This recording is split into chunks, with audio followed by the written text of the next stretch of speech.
Halo sobatku, selamat datang di channel Sobat Movie. Tempatnya review film paling asik dan menarik buat sobatku semua. Yang baru gabung, silahkan klik tombol subscribe ya dan nyalakan loncengnya, supaya kalian tidak ketinggalan film-film seru yang Mimin upload. Oke, gak usah berlama-lama lagi, langsung aja kita ke reviewnya. Gasken sob.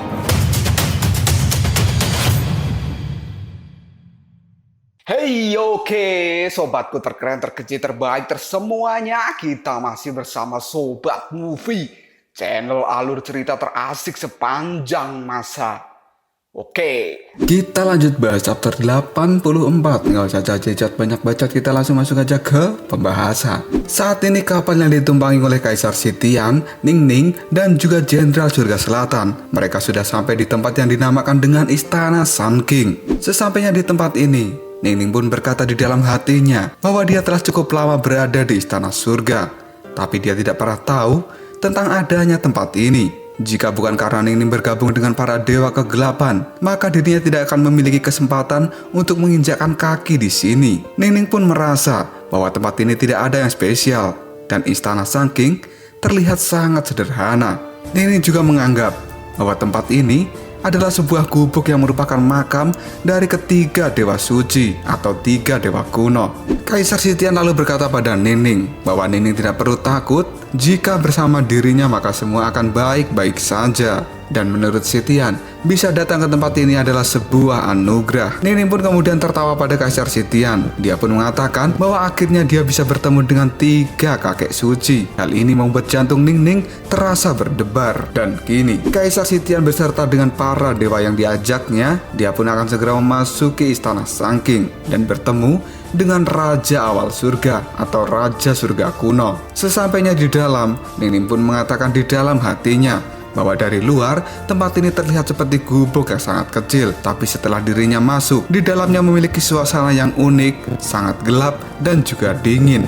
Kaisar Sitian lalu berkata pada semuanya bahwa tidak lama lagi mereka akan bisa melihat Sang Pencipta Surga, dan dia adalah salah satu dari tiga dewa suci atau tiga dewa kuno yang disebut dengan Raja Awal Surga atau Raja Surga kuno. Menurut Kaisar Sitian, Raja Awal Surga ini telah tertidur selama ribuan tahun. Tapi ketika dirinya bangun, maka dia akan menyebabkan perubahan yang besar di dunia. Karena itu adalah kekuatan asli dari dewa kuno. Jenderal Surga Selatan berkata pada Ningning bahwa Raja Awal Surga ini bisa membaca niat hati dari seseorang. Maka dia memberi peringatan pada Ningning untuk selalu menghormati Raja Awal Surga. Hal ini membuat Ningning menjadi gugup untuk bertemu dengannya. Begitu juga dengan para pasukan surga yang dibawa Sitian. Sitian kemudian mengatakan bahwa yang ada di depan mereka itu adalah makam dari Raja Awal Surga. Kita berpindah pada pertarungan antar para dewa. Pada saat ini, Bintang Gila sedang bertarung dengan Jenderal Surga Timur.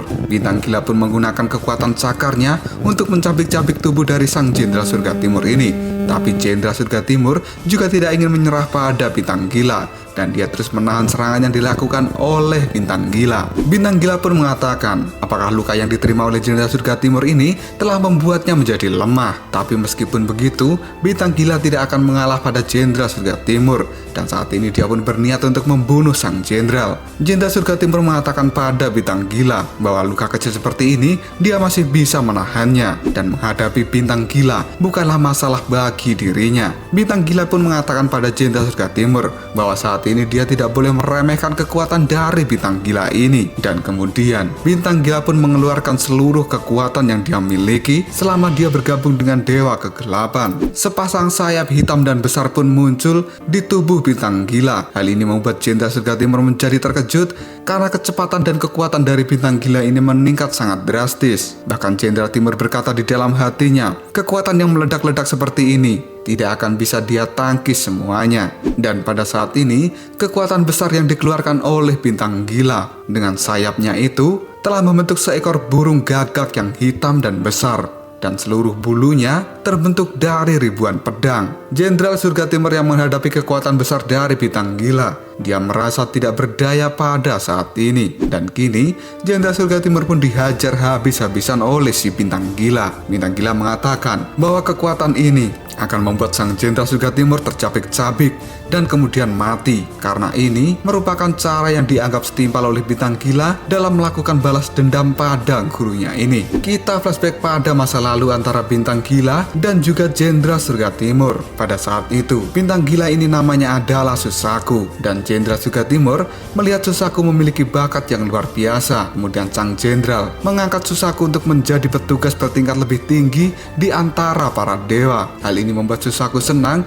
dan berterima kasih pada gurunya. Tapi pada suatu hari terjadilah insiden yang tidak diinginkan oleh Jenderal Surga Timur, karena Susaku telah pergi meninggalkan istana surga dan dia pergi ke dunia manusia. Bahkan dirinya memiliki anak dan juga suami di dunia manusia. Susaku pun meminta maaf pada gurunya karena dia telah gagal memenuhi harapan dari sang guru. Susaku mengatakan bahwa dirinya tidak ingin menjadi petugas tinggi para dewa. Dirinya hanya ingin hidup tenang di tempat ini. Jenderal Surga Timur yang telah datang menemui Susaku mengatakan bahwa peraturan istana surga itu sangat ketat dan dewa tidak boleh memiliki hubungan dengan manusia sebagai suami dan istri, bahkan sampai-sampai memiliki anak. Kata-kata dari Jenderal Surga Timur itu membuat suami dari Susaku menjadi ketakutan. Kemudian Susaku maju dan berkata pada gurunya untuk mengampuni dirinya, dan jika ada yang harus dihukum, maka Susakulah yang pantas menerima hukuman itu. Setelah Susaku mengatakan hal itu, dirinya pun dibawa kembali ke istana surga oleh Jenderal Surga Timur. Dan Susaku mendapatkan hukuman di penjara Pulau Terbang. Di penjara Pulau Terbang ini Susaku berkata sendiri, apa sebenarnya salahku dan apa yang dikenal sebagai peraturan surga hanya untuk menjaga sosok para dewa saja. Di penjara beku ini, aku telah disiksa dan aku juga kehilangan suami dan juga putriku. Rasa sakitku saat ini telah berubah menjadi kebencian dan aku membenci surga. Setelah Susaku berkata seperti itu, tiba-tiba sesosok api muncul di depan Susaku. Hal ini membuat Susaku menjadi terkejut dengan apa yang barusan muncul. Api itu pun kemudian berkata pada Susaku bahwa kebencian adalah hal yang luar biasa dan sebagian besar orang telah menyia-nyiakan kebencian itu, dan itu sangat disayangkan. Sosok api yang telah muncul kemudian memberikan tawaran pada Susaku, apakah dia akan merubah kebencian menjadi kekuatan dan membalas dendam pada mereka yang telah menyakiti Susaku. Tanpa ragu sedikit pun, Susaku pun menjawabnya bahwa itu memang hal yang dia inginkan. Setelah Susaku mengatakan seperti itu, sosok api yang muncul di depannya kemudian menyalakan kekuatan besar pada Susaku yang berasal dari kebenciannya. Dan Susaku pun dianggap menjadi bintang kegelapan. Dan kini seluruh darah, daging, kebencian, dan pembantaian akan jadi hidup dari Susaku. Dan Susaku dipanggil dengan Bintang Gila. Ribuan pedang yang dikeluarkan oleh Susaku mampu membuat Jenderal Surga Timur tidak bisa melakukan apapun untuk membalas dirinya. Dan kini seluruh tubuh dari Jenderal Surga Timur telah terkepung oleh bulu pedang yang dikeluarkan oleh Susaku. Dan Susaku berteriak agar Jenderal Surga Timur ini segera mati. Tapi pada saat Susaku sudah sampai di hadapan dari Jenderal Surga Timur, tiba-tiba saja sang jenderal menampar pipi Susaku dengan cukup keras. Hal ini membuat Susaku mengurungkan niatnya untuk membunuh sang guru. Jenderal Surga Timur kemudian berkata pada Susaku bahwa sebagai seorang dewa, seharusnya Susaku mampu memikul kejayaan para dewa. Karena itu merupakan tanggung jawabnya. Dan peraturan surga adalah sesuatu yang membuat semua dewa memahami bahwa dengan kekuatan yang besar, maka mereka juga memikul tanggung jawab yang besar. Menurut Jenderal Surga Timur, selama ini Susaku telah menganggap dirinya terlalu tinggi. Hal itu membuat dirinya tenggelam terlalu dalam, hingga akhirnya itu membuat Susaku dan manusia yang dia cintai menjadi terluka. Sang jenderal pun menyalahkan bahwa semua ini adalah karena perbuatan Susaku sendiri. Susaku atau Bintang Gila kemudian bertanya pada gurunya bagaimana kabar mereka sekarang. Karena sampai hari ini Susaku belum mendengar kabar dari suami dan juga putrinya. Jenderal Surga Timur pun menjawab perkataan dari Susaku bahwa anak dari dewa dan manusia adalah hal yang tabu untuk dikatakan. Dan kini Jenderal Surga Timur pun berkata masalah soal suamimu sudah dibereskan. Kata-kata dari sang jenderal surga timur itu membuat Susaku menjadi marah besar. Dia pun kemudian mengeluarkan kepakan sayap pedangnya dengan sangat kuat. Sang jenderal surga timur yang tidak ingin kalah dari Susaku, dia pun menahan serangan yang dikeluarkan oleh Susaku ini. Sampai-sampai jenderal surga timur bergeser dari tempatnya berdiri. Sang jenderal kemudian berkata pada Susaku, apakah cuma ini yang bisa kamu lakukan? Kemudian sang jenderal surga timur menyatukan kedua telapak tangannya. Dia pun berkata pada Susaku bahwa tidak sulit bagi dirinya untuk mengalahkan sang murid. Dan tiba-tiba saja sebuah kekuatan besar kali ini dikeluarkan oleh jenderal surga timur. Kekuatan itu dinamakan dengan 10 matahari membakar surga. Kekuatan dari jenderal surga timur ini membuat Susaku menjadi kepanasan dan dia kali ini bergerak mundur. Sambil mundur Susaku berkata bahwa sang guru harus mati hari ini. Susaku juga mengetahui bahwa kekuatan dari jenderal surga timur ini tidak akan bisa bertahan dalam waktu yang cukup lama. Dan kini Susaku pun terbang mengelilingi 10 matahari membakar surga. Sampai-sampai tubuhnya kini dipenuhi dengan api. Hal ini membuat jenderal surga timur menjadi ngeri dengan kekuatan yang dimiliki oleh mantan muridnya. Kita berpindah ke pertarungan antara bintang ganas atau bintang bumi dengan jenderal surga barat. Bintang bumi ini berkata pada sang jenderal bahwa dulu dirinya hanyalah pembantu biasa di dapur istana surga, tapi dia dihukum karena telah mencuri beberapa buah persik keabadian. Dia juga selalu berpikir bahwa 4 raja surgawi adalah posisi suci yang tidak bisa dia capai. Tapi sekarang satu-satunya keinginan dari bintang bumi ini adalah merasakan daging dari 4 raja surgawi, yang salah satunya adalah jenderal surga barat. Jenderal surga barat pun berkata pada bintang bumi, walaupun dia sudah tercemar, pembantu tetaplah pembantu. Mendengar ucapan dari jenderal surga barat, bintang bumi pun akan menguji teori yang dikatakan oleh jenderal surga barat. Dia pun kemudian mengeluarkan semburan miasma dari dalam tubuhnya.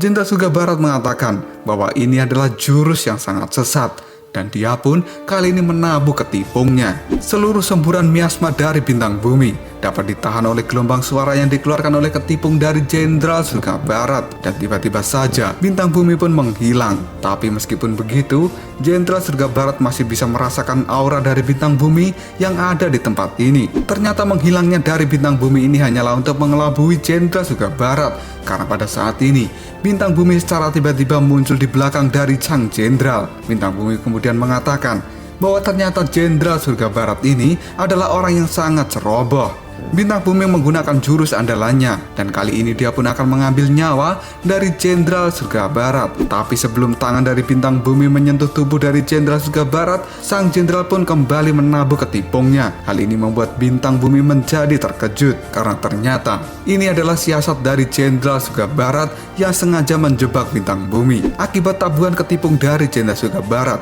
bintang bumi pun kali ini menjadi tidak bisa bergerak. Kemudian sang jenderal berkata pada bintang bumi, apakah raja surgawi itu adalah gelar biasa yang bisa kau hina? Kamu adalah seorang pembantu dari dapur istana surga, tapi berani melawanku. Kamu benar-benar tidak tahu di mana tempatmu. Dengarkanlah suara gelegar dari ketipungku. Setelah berkata seperti itu, jenderal surga barat pun kembali menabuh ketipungnya. Hal ini membuat bintang bumi terpental cukup jauh akibat serangan dari sang jenderal. Karena gelombang suara yang dikeluarkan oleh ketipung jenderal surga barat ini adalah seperti pukulan yang bertubi-tubi, yang membuat bintang bumi tidak mampu untuk menahan kekuatan dari jenderal surga barat. Sang jenderal kemudian berkata pada bintang bumi bahwa suara dari tabuhan ketipungnya ini akan membuat tulangnya hancur berkeping-keping, dan sang jenderal akan segera mengakhiri pertarungan ini. Jenderal surga barat kemudian mengangkat tangannya, dan dia kali ini menepuk wajah dari bintang bumi dengan sangat keras. Tapi tiba-tiba saja jenderal surga barat dikejutkan dengan sesuatu, karena pada saat tangannya dengan keras mengenai wajah dari bintang bumi, tiba-tiba saja tangannya pun kali ini menjadi tenggelam. Jenderal surga barat kemudian mengatakan dalam hatinya bahwa serangannya seperti tenggelam ke dalam gumpalan bulu wol.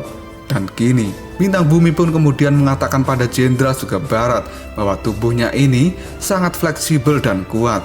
Bahkan kekuatan yang terbesar pun tidak akan bisa menghancurkan tubuh dari bintang bumi yang seperti air mengalir. Bintang bumi pun mengatakan bahwa tubuhnya ini terbuat dari angin, yang artinya itu lebih sulit dihadapi daripada air. Bintang Bumi yang merasa dia tidak rela dihukum hanya karena mencuri makanan, maka kali ini dia akan memakan Jenderal Surga Barat. Tiba-tiba saja, gumpalan tubuh dari Bintang Bumi kali ini berubah menjadi gigi yang besar yang telah menggigit tangan dari Jenderal Surga Barat.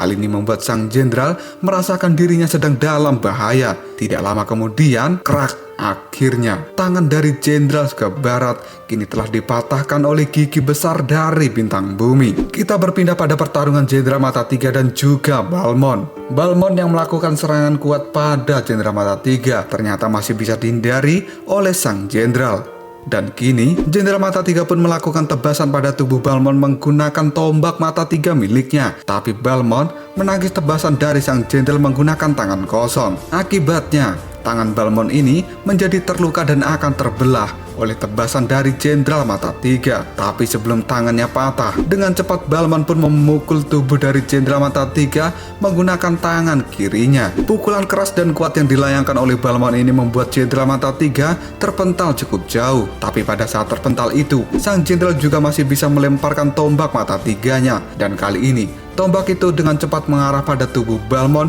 dan langsung menusuk dadanya. Hal ini membuat dada Balmond tertembus oleh tombak mata tiga.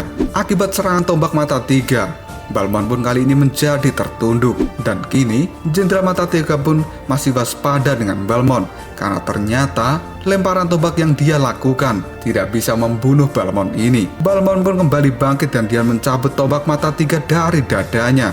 Kemudian Balmond mengatakan bahwa sekarang Jenderal Mata Tiga telah menjadi lebih kuat. Balmond pun kemudian mengatakan masa lalunya pada Jenderal Mata Tiga.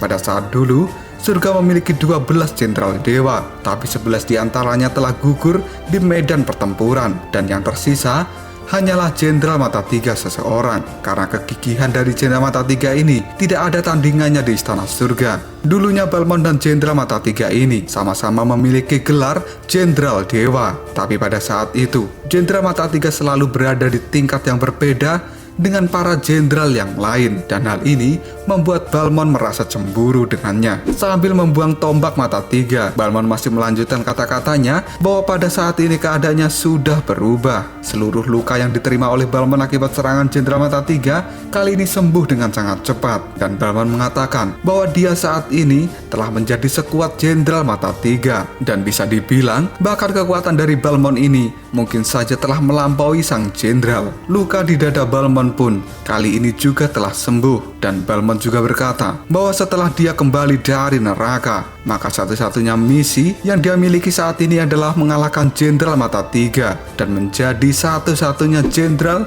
di Istana Surga pada saat ini. Balmond pun kemudian mengeluarkan kekuatan besar dari kegelapan. Kekuatan ini pun menimbulkan aura yang sangat dahsyat. Aura kuat yang dikeluarkan oleh Balmond membuat Jenderal Mata Tiga menatapnya dengan tatapan yang tajam, karena sepertinya sang jenderal mengingat sesuatu. Lalu apakah yang akan terjadi selanjutnya? Dan siapakah Balmond ini sebenarnya di masa lalu? Karena sepertinya dia sangat kenal dengan Jenderal Mata Tiga. Jika kalian penasaran, tunggu aja jawabannya di next video. Koprol Sob. Tetap stay di channel Sobat Movie dan jangan lupa klik subscribe, like, dan share ke teman-temanmu agar channel ini dapat berkembang dan menghibur kalian semua. See you next tomorrow. Bye-bye.